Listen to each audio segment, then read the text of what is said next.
Morning. Good morning. Good morning. How's everyone doing? Awesome. Good. I'm laughing because we had a small group. Thank you for bringing the energy. It was awesome. Gratitudes wins, you guys. It's Friday, so let's have it for the week. Snowing. Grateful for that? Good. I actually beat all the snow here, so it was wonderful. Great. What? I'm grateful to be here. I could have chosen to stay at home. Yeah. I live in Saratoga now. Oh, wow. And it's just about developing that grit. And, Yeah. you know, whether you're up 10 or down 10, Yeah. just do your best to be here. So I'm grateful for that. I love that. And I'm grateful for everyone that is here. Thank you. It is a choice, right? You just get out of bed and you're like, I can do this. I just gotta go. You just gotta hit the ground running. If you give yourself time to negotiate, then you change that, right? Like I don't do that. As soon as I'm up, I'm start listening to something motivational. I'm like, I gotta go. I just tell myself, okay, I gotta go. Let's go. I don't even say, well. So I don't do that. That's great. Thank you for bringing that up. I love that. Choices, right? Anybody else?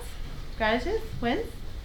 I'm extremely grateful for people pushing through the snow and the wind and the cold and the freezing to get in here and really sharpen their craft.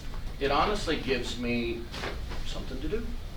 So, Yeah. which is really good. I am astonished that we have 360 agents in this office, and how many are here right now? So you guys are the grit. Yeah. I mean, you're the ones that are pushing through and making it happen, and I am so grateful for that. So thank you. Yeah, it's all about choices, right? I love that. Yes, Wayne. I get up every morning to play basketball, but my wife last night said, listening to the news, she said, are you going to call everybody on that normally goes and plays and tell them that you're not going to go? And I said, no. And she said, it's going to snow. It's going to be bad. I don't want you out there on Oh. type thing. Yeah. And I said, no, I'll wait till in the morning. I'll make that call, but I'm not going to plan not to go. I'm going to plan to go, and if something goes wrong, I'll Right. readjust, but I'm going to plan to go. I love that. I love that. That's great. It's setting the intention, knowing what you're going to do and setting the intention unless I absolutely cannot do it for circumstance sake. I love that. Thank you. Anyone else? How have you guys been liking George up here going through all the steps of presentation? Love it. Isn't that great? To refine what we do in case something is missed and looking at it from a different perspective. I love that too. I mean, what drives our business is prospecting. What closes our business is presenting, right? So I love that. Him coming in and going through all the steps that are necessary about presenting and refining that more and more and more. So don't forget, you guys, please sign up. How many people have signed up for Elevate? Awesome. That's great. Anyone that has not, please sign up for this, because going in more depth, I mean, here we don't have that much time, right? We only have 30 minutes, 40 minutes. This is going to be 2.5 days of really, really refining what you need to do. Yeah, and Ruby, the forecast breakfast downtown, so we'll probably end here about 8:30, 8:35 at the latest. Right. So those of you who are going to that can bust out to that, but be safe, please. Yeah, I'm actually going to that, so we'll try to end on time. And then, is there anything else, Judy, that we need to know about ESS? So far, so you guys, it's 1:45. It can be, can be put on your ledger? Put on your ledger. Okay. Yep. Okay, wonderful. And then you guys can call this number. Please write this down. Next week, you guys were reading the book, What I Wish I Knew When I Was 20. We're reading chapters 1 through 3, and we'll have a discussion on Wednesday. If you guys have any other questions, please let me know. Of course, Tony Robbins, reach out to Lindsay. And one other thing to also, make sure Russ is doing that mandatory class for renewing your license. It's a 3-hour course. Him and Rob are doing that. And then make sure that you're understanding the fingerprinting. That can't be done it has to be done within a 45-day period of actually relicensing. So make sure you're very cognizant of what's going on there. Otherwise, it's going to be a pain in the butt for you. Okay, perfect, perfect. Yes, why? There's also the marketing and compliance class today. Oh, yes. Sorry. Yes. You guys, don't forget this. There's 2 CE credit hours for this. Marketing compliance is really important. As you guys are marketing your business and doing things maybe outside the box, it's good to know what is legally okay and what, just so you can make sure that you're not going into any issues with lawsuits or things like that, and how you're marketing. So this is a really good class to come to, and you get credit for it. So don't forget that. Am I forgetting anything else? Well, yeah, just make sure that on these continuing educations, that you guys take advantage of that, because it's free here. It's absolutely horrible to try to get into those hours just before you're expiring. I've done that. It's Yeah. horrible, and I hate those classes on computers. Yeah, yeah. So take advantage of these, because they're free. Yeah. And we you know, a lot of effort to arrange that for you guys. I charge you $5. There you go. There you go, make some money. That's a Rick, I actually businesswoman did that right in there. December. Waited, I had 2 left. Horrible, huh? Yeah, and I did it online, but then I had to call in because they wouldn't have reported until after it expired. Oh, snap. Yeah. Yeah, good point. It's Had better pay to stay on $10 top so of they- it. Yeah. Yeah. We're gonna go ahead and I don't know if George is coming or not. He wanted to finish the day, but I want to talk about the key elements of prospecting, because we've been talking about presenting continuously. Any takeaways from that? Have you guys refined your presentation, or something that was missing from the presentation that you've learned in the last week or two? Yes, fine. I just love the importance of asking, or just how you reminded us to say, share with me, Share tell with me me. more. Yeah. Why is that important? Yeah. Love and that. they'll tell you themselves the presentation. Yeah, absolutely. And you know, I love that, because honestly, learning the underlying issues, sometimes you don't even have to go through everything in your presentation. Yeah. It's all about the connection, and when you're asking those questions, they already feel that you have the intention, so they will work with you, right? I love that. One thing that has stuck out at me when you do tap, I actually started to do that with family members, and it was really funny how many people are not appreciated and thanked and acknowledged, because I did that with my sister, and it was really funny. She's like, why are you being sarcastic? And I was like, I'm really not. I'm really thanking you for your time and doing this for me. And she says, oh, okay. And I'm like, I know I don't say it enough, but I really appreciate you. Thank you for doing that. And it blows my mind how many people don't. But honestly, if you appreciate their time, they're less likely to hang up on you. They're less likely to think that you're going to waste their time if you appreciate their time and acknowledge that. And so, anybody else? Any takeaways from the last week or two? I'd love to discuss that and how you guys are refining your presentation. Ruby, one other thing that, you know, it was the theme for me last year that I've really, it's changed the way I see things. Asking how I'm showing up in somebody's life to make them respond the way they respond. Yeah. And then taking note of that to improve that relationship. Yeah. Vitally important, whether it's a client, whether it's a family member, or a clerk at a store. Right. Taking inventory of how a person's responding by the way you're acting. I love that, because you know, that's a resolution for me, is working on my relationships and how I'm showing up, because I try to be very positive, and I am, but we talk about, I posted something last night that how you let other people's energy affect you. It's such a big deal in your everyday life, how you're presenting, how you're going about your work, and a personal life can really affect you that way. And so I can read the quote, but I won't right now. But key elements of prospecting, I just wanted to go over just a few things.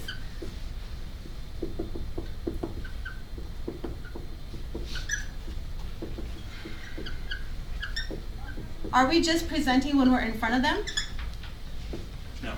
No, right? We always say that you end up hearing someone before you see them, and they honestly, like, your presence, well, like George is saying, if your presence isn't getting you what you want, neither will your words, right? And it's true. When you're on the phone, they hear you before they see you. In person, they see you before they hear you. So when we're prospecting, what is like the number one thing, I think we went over this once before, is the focus. What is your focus when you're calling?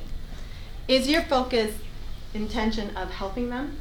Or is your focus just getting through the call and trying to get an appointment? Like, what is it, what key elements about focus are so important to be on the phone before you get on the phone to prospect? Let's go over a few things. How do you create the intention of making a call and making it successful? I'll let them answer first. I want to jump in, but Okay, I'm not fine, going please. to. I think one thing that I switched to is, while the phone is being dialed, I used to have the habit of just browsing something else until they answered. Yeah? But as Tony Robbins says, where focus goes, energy goes. Absolutely. I decided to just not have distractions, that I would just focus, first of all, Yeah. on the fact that I'm focused on the dialing, calling, and... You know what's funny is I have that written down here, so that's spot on, right? Where the focus is, the energy flows. I like that. I'm gonna put intent. If the intent is there to help, if the intent is there, I'm gonna get the appointment, I'm gonna help them. But there's a different way to look at it. If you say, no, I gotta get an appointment. Okay, but how are you gonna get that appointment? So the focus is, if you put the intent of, I'm gonna help you, you will get that appointment. If you set the intention of, yes, I'm gonna help that person, then you'll set the appointment. Well, this has to do with mindset. Absolutely. Focus is where your mindset is driving, right? I love this because when you get on the phone, first of all, we're afraid to get on the phone because we think that everyone's going to reject us today and they're going to say no. But if you set the intention, where focus goes, energy flows. It's true. Second, I wanted to kind of cover the energy. I mean, Judy knows what I'm talking about when we're enthusiasm. If you're smiling on the phone, can they see that? Can they feel that? Yep. They can feel that, right? When we're prospecting or we're all together and you're like, hello, oh, hey, I'm calling about the home for sale. Hey, how's it going? Like Rick answers the phone, right? But if you honestly are there and your energy is there and your positivity is there and your smile is there on the phone, they can see that. And depending on how they are, that's what asking the questions. Somebody could be going to the roughest time in the day and you're calling them. So when I say enthusiasm, I'm not saying be excited, be jumpy, be happy, and just be like crazy. I mean, match the energy. Have the enthusiasm of what you're doing and the intention there, right? Any thoughts on that, guys? How do you guys, Mike, you're prospecting all the time, so let's go. How do you build that energy? With the smiling thing, I have a mirror, just like a lot of people do have Right. in front of their station. Yeah. So just to remind myself to smile. Smiling, bringing the energy, maybe body language. Anyone else? Yeah, and body, if I'm sitting, it's totally different than Yeah. standing up. Absolutely. You know. Especially, I love that because the energy flows when you're standing, right? Right. Like before you start to dance, you get up and you get all excited and you go, right? But when you're on the phone and you're trying to build that intention and you have that energy flowing through you, you guys stand up and just maybe go to a happy place because it is hard. Prospecting is hard. The challenges that you go through are difficult, but prospecting is what's going to feed your business. If you're going through your business plans and you're saying I have to get an appointment a day, it's not so much I have to, I want to, right? You have to set the intention of I want to. I'm going to get an appointment because I'm going to help people. Mike. I was also going to just mention positive, upbeat music helps in the background for me, and then also laughing. If you're prospecting with other people, cracking jokes and just gamifying prospecting also Yeah. helps too. Yeah, I love that. I love that. Even when you can bring a little bit of humor in your calls too, or you're laughing or you're talking to somebody else, have the intention until you answer the phone. People can tell the way you answer. Yes, And Gabby. also being in the moment. Sometimes, when we're thinking about, oh, we have to get an appointment or whatever, we get too anxious. And I think there's a quote that says living in the past brings depression and living in the future brings Yeah. anxiety. Yeah. So just living in the moment and really focusing on what we're doing. Being in the present. I love that. I love that. If you're in the present and you know that, okay, I'm here to help them. Forget about everything else. That's what George says, right? Step by step. Live in the moment. We reset every day. We don't know what's going to happen tomorrow, but you set the intention for tomorrow. But you're only living in the present right now. Judy, yes. And really think from the sense of contribution, think about where they're at. If you're calling an expired, Yeah. they're so upset. They had a goal, it didn't happen. Mhm. And you're the person that can help them, but they have to hear from you that Yeah. you want to help them, not that you want to list their house. Absolutely. So it has to really come from that Absolutely. core of you. Be Yeah. yourself, but Yeah. really yes, use the scripts, of course, Of but course. you have to have some humanness in there so they can feel it. Yeah, I love that. When you're calling an expired and you say, and you're telling them, I know that you're very frustrated. I know you've gotten probably so many calls. And honestly, if nothing else works out, I'm a professional and I would just love to hear your experience so I can make sure that doesn't happen again, even if you don't use me. And if nothing else, at the end of the call, when I'd love to share this information with you and show you what I can do to help you. And if nothing else, you'll have valuable information to get your home sold when you decide to.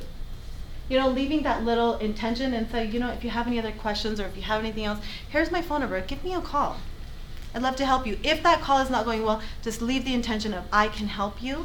And you know, if you have any questions, here, this is my phone number. I love what I do. I'm very passionate about my career and my profession, and I help people. So I'm so sorry that you went through that frustration. So sharing that empathy with someone and sharing that, and honestly, if you do think that, hey, if you were in that spot, how would you be feeling? Depending on what happens, I mean, if you can get to the core of maybe it expired because they decided to. Maybe it expired because something happened in their family. Maybe it expired because it just didn't sell for different reasons. You don't know, right? So getting those questions answered, but ultimately, if you even leave them and you know it's not going to go anywhere, but you know, I'm here to help.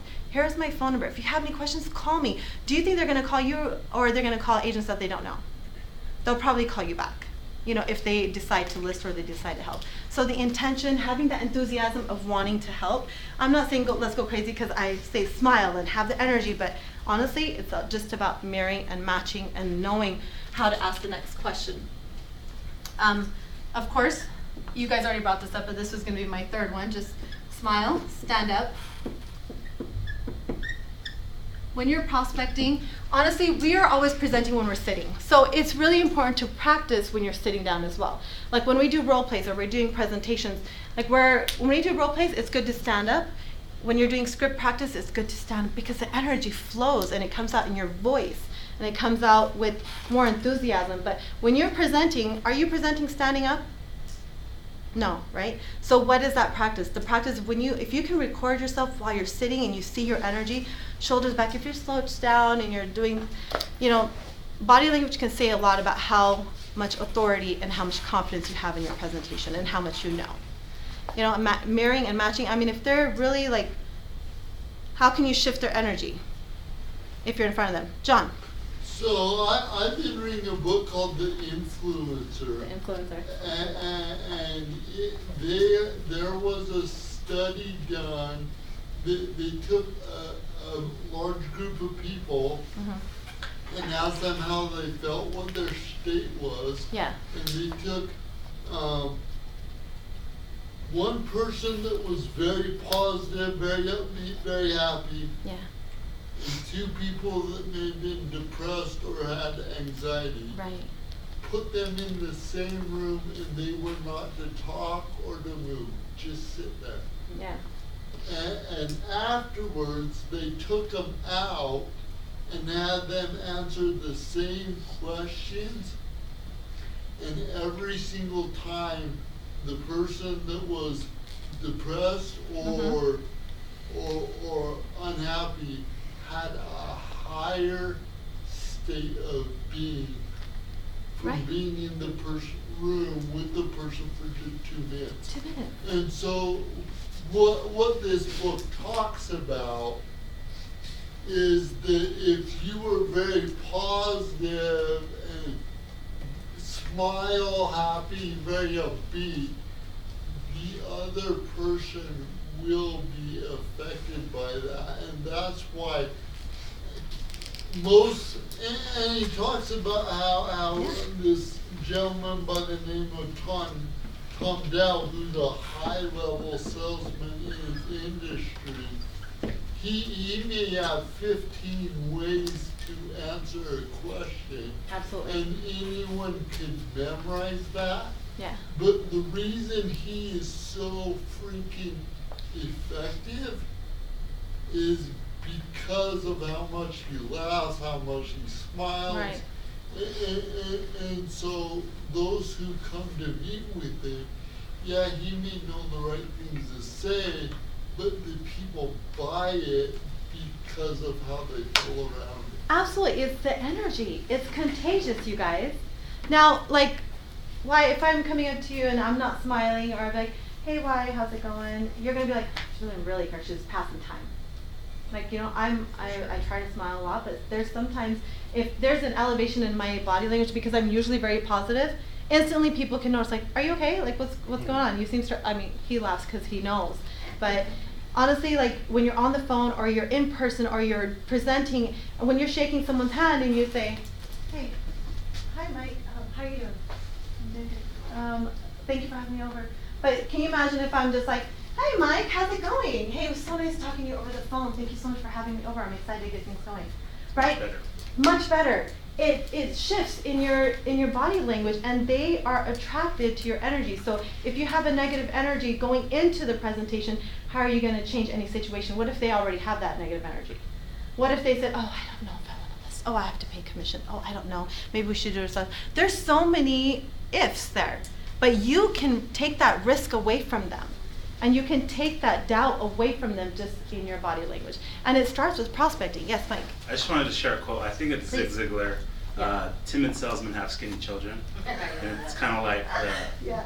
the more you kind of own it and go after with the right energy, you're going to close more. Yeah, absolutely. Because in the confidence of your body language and the way you're coming across, like someone can know everything top notch and be 100% on their presentation.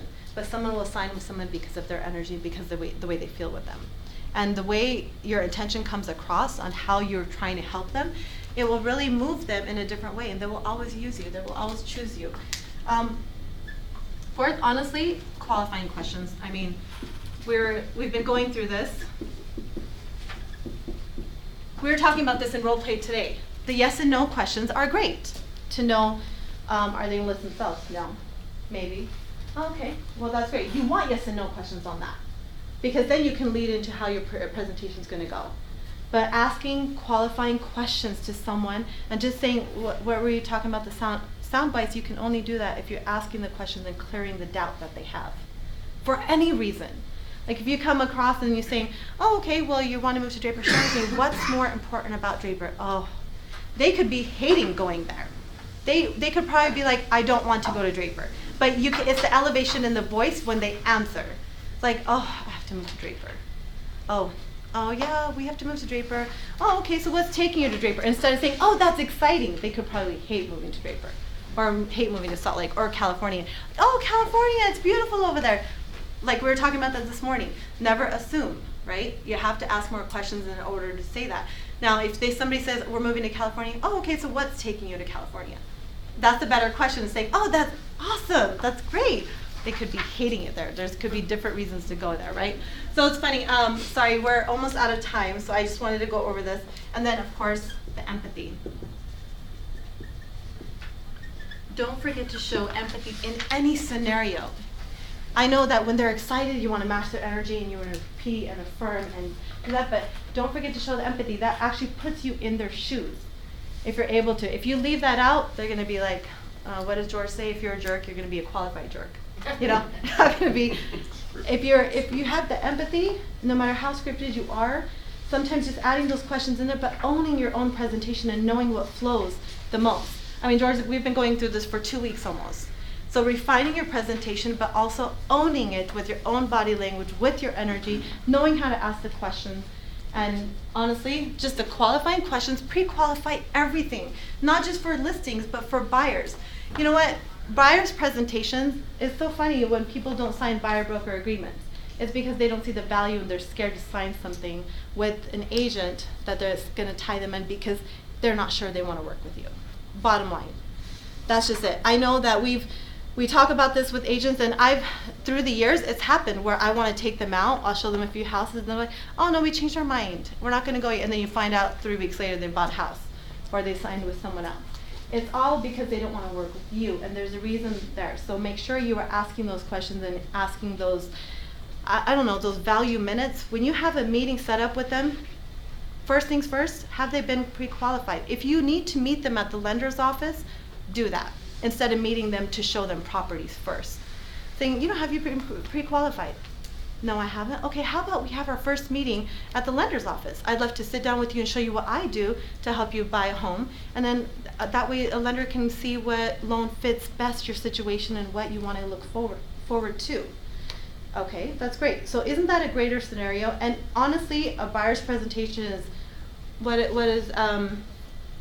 are you going to navigate? How are you going to negotiate? All the steps, they think you're not doing it, you're just showing properties. But think about all the contacts you have to make. Think about your entire team you have to build up to them. So if you go through, let's say you go through the Rep C with them. I've actually done this and it's gotten me clients before where I talked to them about the buyer broker agreement and I said, you know, I'd love to build this relationship. I have a commitment to help you. I have a commitment to you and we have to have that trust, that loyalty. And I want to show you actually what goes into buying a home just so there's no surprises later. And I actually know the REPC well enough that I can summarize the entire REPC for them. And go through, this is your protection, this is what I do, this is what we make sure this is done, this is done, this is done. You label everything that you're going to go through. If you don't have a buyer's presentation, just going through the REPC with them and saying, I make sure this is all done for you. I'm here for you. Staying in contact, answering those 150 calls from the beginning to finish, making sure it's smooth so you can be happy with the transaction you're going to close. That has gotten me more signatures on buyer broker agreements on the first meeting than anything else. Why? Because that half-hour presentation or that 20-minute presentation that you can go through the buyer broker will be like, wow, she's going to do all that for me. But you want that commitment from them too, saying, I'm committed to do all of this for you, but I just want to make sure that you're my client first, and I'd love to work with you on that. Be straightforward on that. Unless they're your friends, unless they're your relative and you know that they're not going to, like, you're going to show them houses, but I would still get it signed. That's Still sign. Oh, still sign, even more. Even Well, more. I was saying, I understand. If you're meeting them at the house, Fastest. if you're meeting them at the house, It's like, no. because a lot of relatives like meet me at this house, but then take all that paperwork with you. That is your presentation. People say I don't have a buyer's presentation, but that is your presentation. If you show them what goes into the REPC and what goes into from the beginning to the end, they will sign with you. That's even a better buyer presentation than anything else. You talking, oh, I'm going to do this and this and that. That's fine. Show them the facts. Show them the facts of what it takes to get a home bought in this process. Right? And you're there to guide them. Any thoughts on that? Buyer brokers, Lila. I think having a plan of action before you're even calling Absolutely. is critical. Absolutely. It's actually something we developed in our team where every one of our agents, they have to understand our plan of action. Yeah. And Absolutely. it's something that we give to the buyers as well. Yeah. And it goes through every cost, every step, every, like, remove your emotion out of it. Yeah. And it actually cuts down to how many homes you're actually showing them. Yeah. Because you're setting that expectation Right. from the beginning. Yeah. Not the middle, not the end. Nothing. And it's, hey, state law requires that I have this time, so I'm Absolutely. interviewing you just as much as you're interviewing me. I want Yeah. you to decide by the end of this, whether or not we match. I love that. See, if you put that, you put that responsibility on them, but the plan of action, number one, starting with your needs, wants, and desires, and what you actually are looking for in a home. What is taking you to this home? What is the reasons? That is a conversation to have, and then go through your plan of action. And if you don't have a plan of action, your plan of action is the REPC. Think about how long the process takes. Think about how long the protection of the earnest money. Section 8, come on, due diligence, appraisal, financing, deadlines, anything there, response times. You want to show the essence of time for them. And doing that plan of action, it reduces the risk of them wanting to work with you. And you know, we have an agent, I'm proud of this moment, so I'm going to say this story real quick. We have an agent that joined us, her name is Hillary Stewart, and she was a friend of an agent that was my client. And when we met the first time, before we went out to go look at houses, we sat down for coffee at a Starbucks, and I went through the REPC and I went through the buyer broker and I told them everything I'm going to do.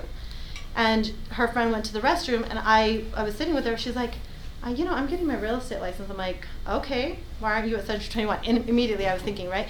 But she's like, no one has ever done that, and I just bought my house 6 months ago. My agent, I don't even know what was on the REPC. Isn't that crazy? She's like, I'm so shocked that you can turn this around and summarize this for her and set the expectations. People don't know.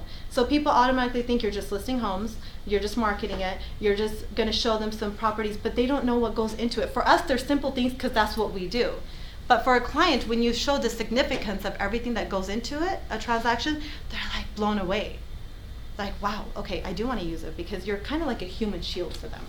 I always say that it's got to come across like, I got you. Right, in your body language. Any comments on that? Because we're going to wrap up here. You wanted to say something. So in our team, it's always required to Get the buyer broker signed. Yeah. Whether they're first time or Yeah. family, it's, hey, are you working with anyone else? No? Okay, great. Yeah. When we get Even if they're your brother. together- Yeah. Even your mom. Like, no, I want to just I just went and bought it myself, and I just thought it's okay. Why? Because they don't see the value. They don't know. So I love that. Even if they are, especially if you're meeting, I have relatives that think, can you meet me at this house? Okay, sure, but I take the paperwork with me and I talk to them there. April, you had something. Oh, well, it was on the family thing. Yeah. Just I find that with families, sometimes we get kind of casual, Right. and it's actually a very negative thing for them. It is. Because we think, oh, they trust us, we don't have to go through all of this. But signing by a broker and doing the official steps, Yeah. that really helps them, especially if you tell them, because you're family, Yeah. I'm gonna be 100% professional. Absolutely. And sometimes I'll even say, I'm gonna actually read what I'm gonna tell, you know, what my Yeah. script is or Yeah. something, just because I don't want to miss anything, because you're so important. Absolutely. You're so important to me. I want to go through every aspect of this transaction and kind of go through what the process is going to be.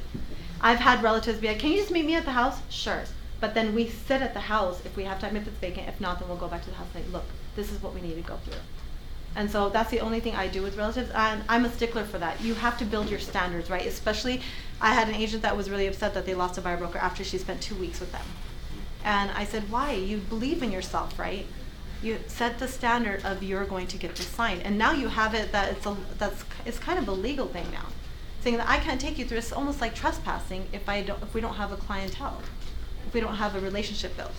So now you can use that too, because before it wasn't, and now it is, and that's even something better that protects you and your clients in the whole transaction. Period. Any other thoughts? Okay. Well, let's end the day strong, and let's have a great weekend.